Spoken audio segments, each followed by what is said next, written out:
I leaned against the cool granite of my kitchen island, the steam from my coffee rising in a slow, rhythmic dance.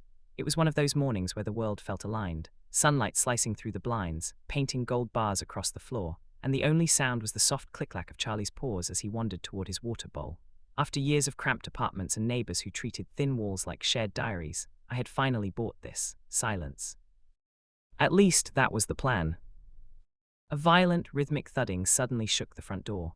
It wasn't a knock, it was a demand, forced, ugly, and loud enough to make Charlie's ears flatten. I didn't rush. I found that when people try to startle you, the most effective counter is to move twice as slow as they expect. I pulled the door open. No one was there. Just the retreating sound of heavy footsteps and a bright yellow violation notice taped to my siding like a scarlet letter. HOA compliance required.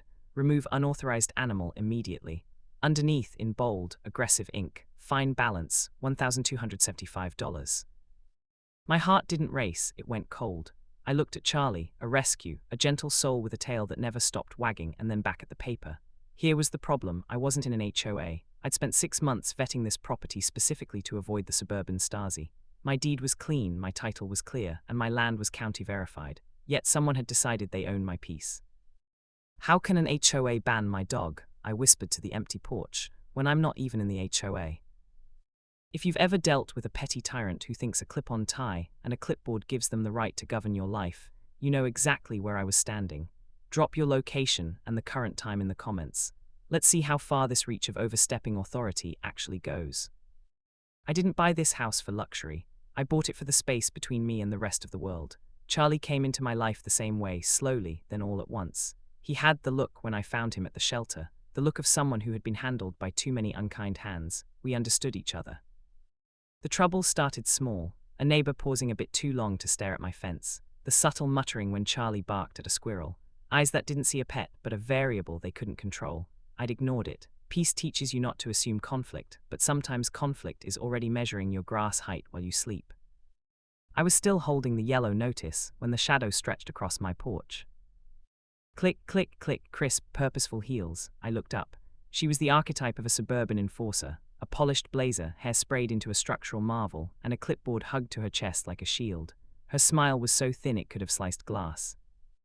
"Good morning," she said, her voice dripping with that artificial sweetness that smells like mothballs. "You received our notice, I assume." I didn't answer, I just looked at her. Silence makes a certain type of person unravel. They feel the need to fill the void with more lies. She glanced past me at Charlie, her smile twitched. "That animal," she tapped her clipboard, "is a banned breed under our bylaws. Section 4, paragraph 12. "My home isn't under your HOA, I said. My voice was a flatline. "The county confirmed it. My deed is exempt." She blinked, looking at me as if I were speaking a dead language. "We expanded jurisdiction last quarter. Your property is now included." "Expansion requires a public voting record and county approval," I replied. "I've checked both, you have neither." The mask cracked, the neighborly tone vanished, replaced by a cold, sharp arrogance. "You're mistaken, and arguing will only make this harder for you.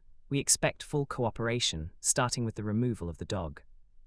Charlie stepped forward, his tail giving a hopeful wag.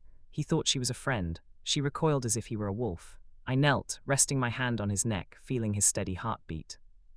"He stays," I said quietly, "and so do my rights." She leaned in, her voice dropping to a hiss. "We can fine you. We can place a lien on this property. Trust me, you do not want to fight us." "I think," I said, standing up and looking her dead in the eye, "that you've mistaken my silence for weakness. Get off my porch." She didn't move for a second. Her lips trembled with the kind of rage only felt by people who realize they've lost their grip on the narrative. Then she turned. "This community thrives on compliance," she called back. "Don't make this harder than it needs to be." I closed the door, firm, final, but as the echo faded I knew this wasn't over. They weren't here to talk, they were here to take. By the end of the week, my front door looked like a scrap heap. Trash citation, debris visible from street, noise complaint, grass exceeding approved height, every letter was a lie. My yard was immaculate, but the message was clear: you were being watched, and they proved it. I caught a white SUV idling by my fence, a camera lens peeking through a cracked window. I found tire marks in my grass. The HOA wasn't just enforcing rules, they were stalking me. Then the escalation turned dark. One night, a dull thud hit the side of the house. I grabbed a flashlight and stepped out. Near Charlie's water bowl sat a small plastic bag of dog treats. At first I thought, naively, it was an olive branch from a neighbor. Then the light hit the contents. A thin, gleaming sliver of metal. A razor blade, embedded deep in the center of a treat. My stomach did a slow, sickening roll. Charlie was sniffing the air, innocent, unaware of the trap. I bagged the evidence with gloves, my hands shaking not from fear, but from a cold, murderous clarity. I called the sheriff. The deputy arrived, looked at the bag, looked at the HOA notices, and sighed. Look, sir, HOA disputes are civil matters. Without video of who threw it, there's not much I can do. Civil? I asked. Trying to kill my dog is a civil matter. He just gave me a look of tired pity and left. I was alone. I didn't sleep that night. I sat by the window in the dark, watching the shadows crawl across the yard. I realized then that peace isn't the absence of conflict, it's the ability to defend what's yours. I pulled out my laptop and went to work. I spent hours in the digital trenches of the county recorder's office. I pulled plat maps from the 1970s. I traced every boundary, every parcel journal, every recorded filing, and that's when I found the smoking gun. The original HOA boundary map stopped exactly 3 houses short of mine, but in a newer version, the one the blazer lady was likely carrying, the line had been crudely extended. It had no official county seal, no filing number, just a digital signature with no witness. They hadn't just made a mistake, they had forged a legal document to expand their tax base and their power.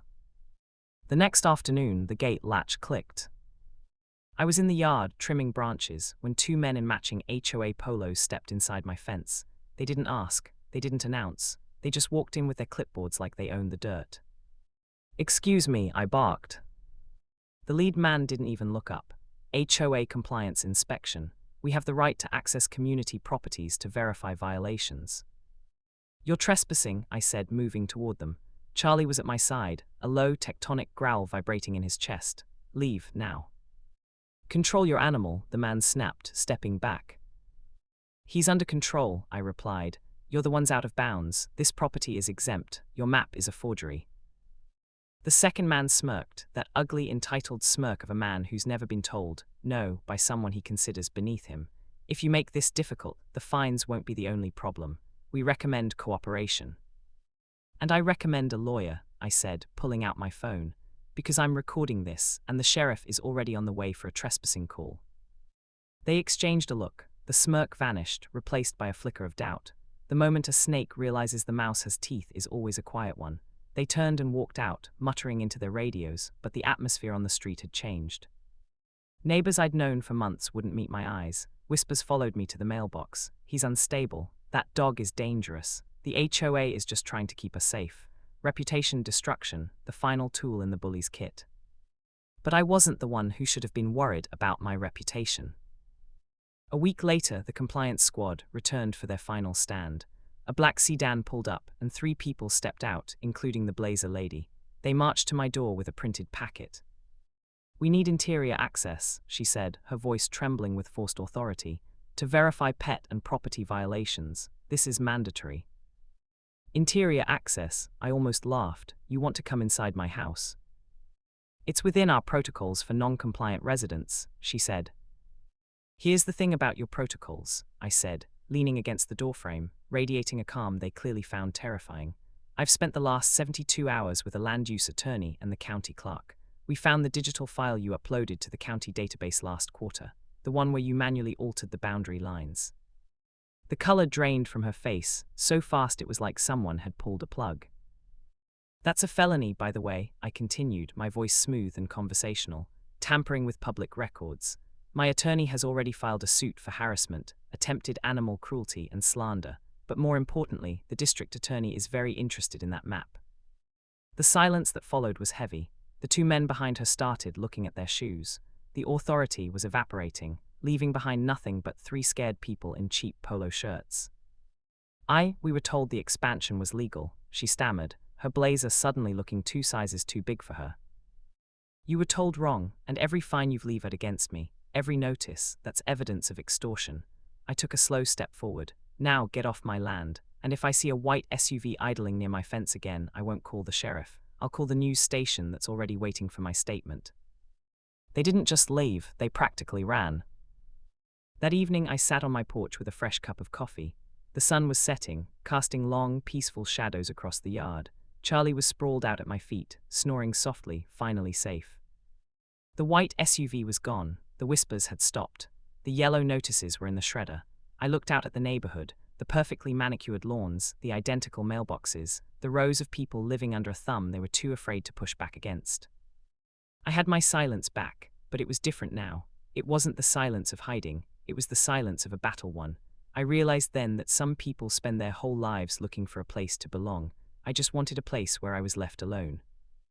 And as it turns out, if you're willing to walk through the fire to protect your home, eventually, the world learns to let you keep it.